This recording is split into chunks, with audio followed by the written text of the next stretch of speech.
ముగిస్తున్నానండి 5 నిమిషాలు. నిర్గమకాండము 23వ అధ్యాయము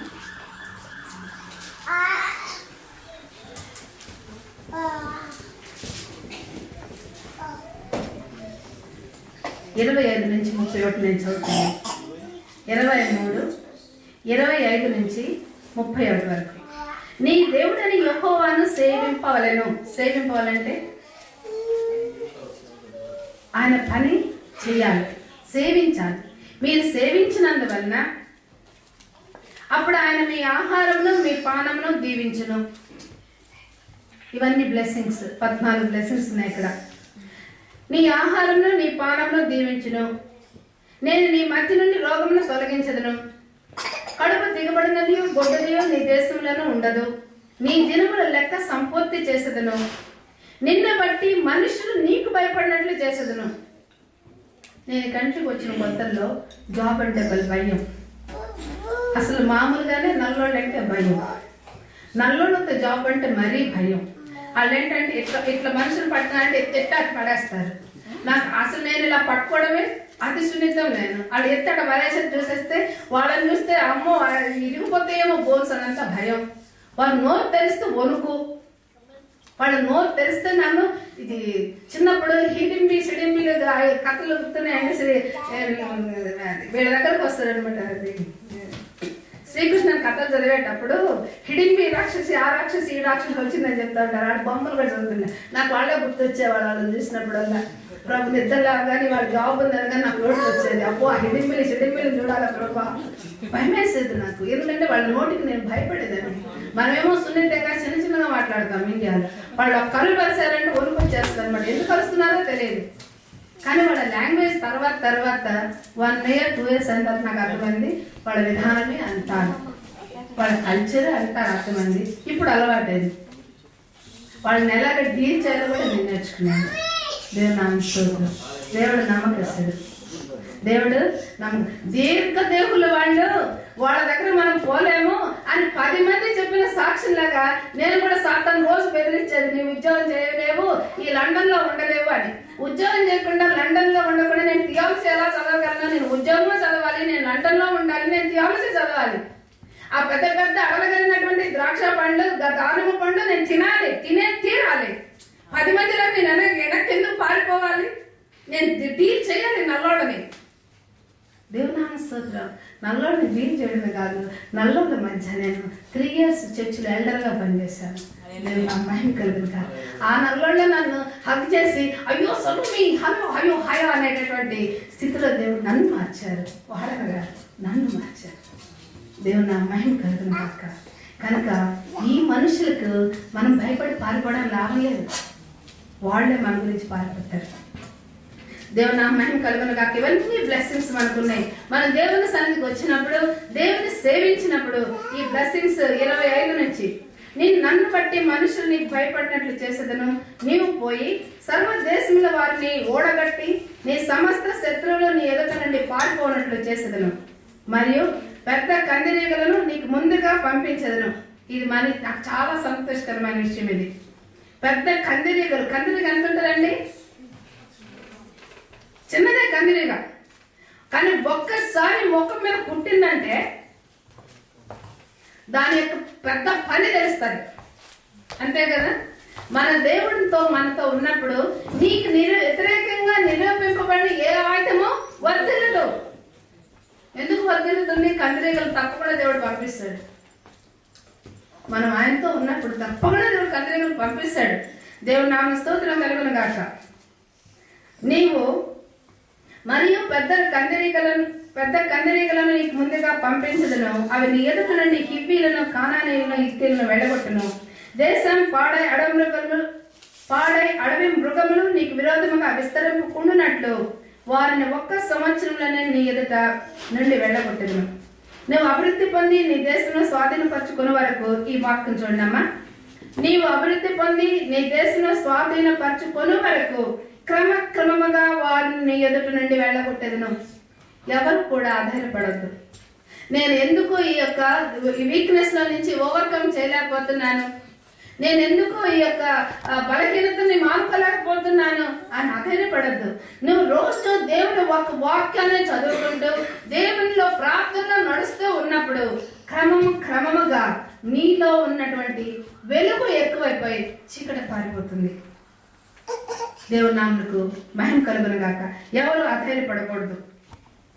మరియు ఎర్ర సముద్రం నుండి ఫిలిస్తీయులు సముద్రం వరకును అరణ్యం నుండి నది వరకును నీ పొలిమేరలను ఏర్పరచదును. ఆ దేశ నివాసులను నీ చేతికి అప్పగించను. నీవు నీ ఎదుటి నుండి వారిని వెళ్ళగొట్టెదవు. దేవుని నామ స్తోత్రం కలుగును గాక. నేను ఈ కంట్రీకి వచ్చిన కొత్తల్లో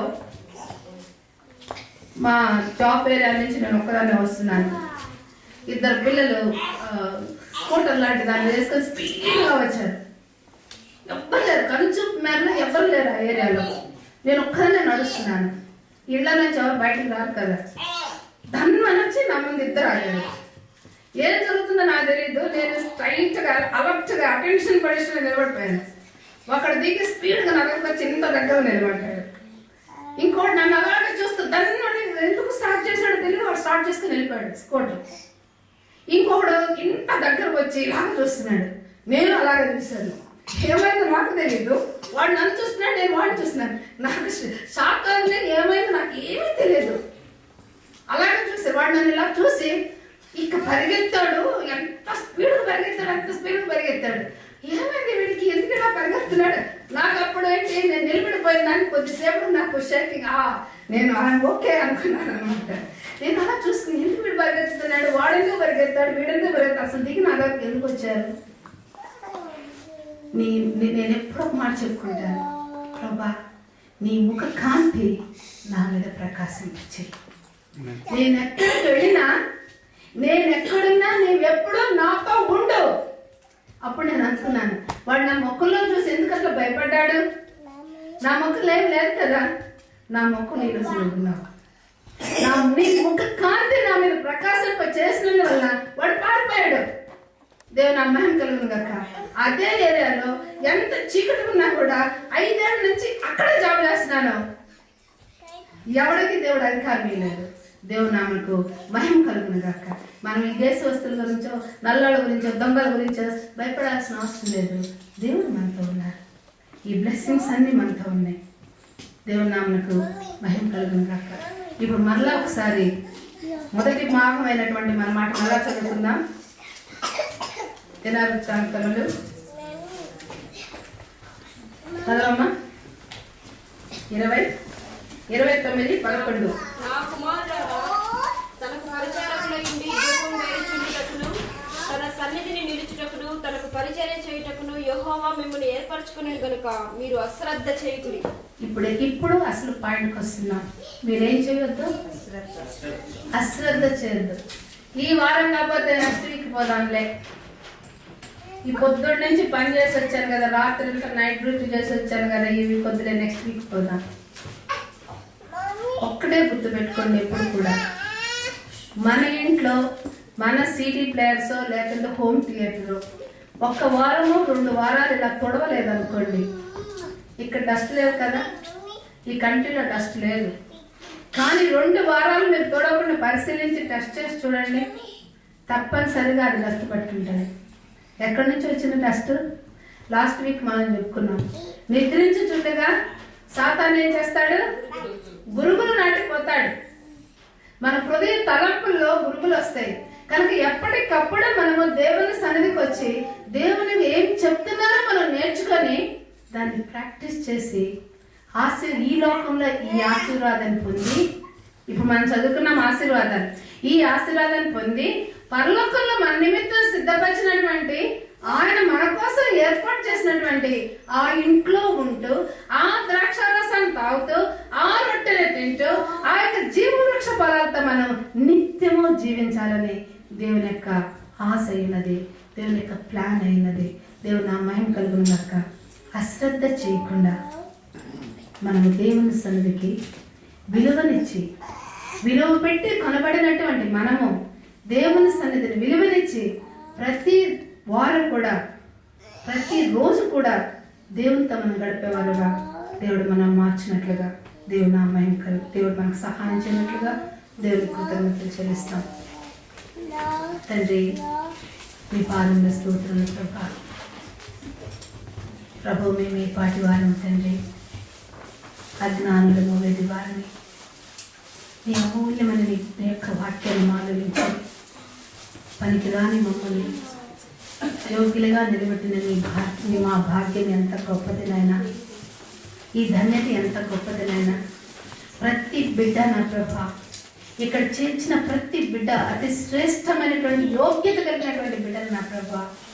వారికి వారు ఉపయోగపడే బిడ్డలు నా తండ్రి, వారి కుటుంబానికి వారు ఉపయోగపడే బిడ్డలు నా ప్రభా, సంఘానికి ఉపయోగపడే బిడ్డలనైనా, దేశానికి ఉపయోగపడే బిడ్డలనైనా, అన్నిటికంటే నీ రాకడకు సిద్ధపడే బిడ్డలు వీటిని సిద్ధపరచమని ఈ సన్నిధి కాంతిలో వెళ్ళి జ్ఞాపకం చేసుకున్నాను. తగ్గించుకునే సైనాన్ని వర్తించున్నాను తండ్రి.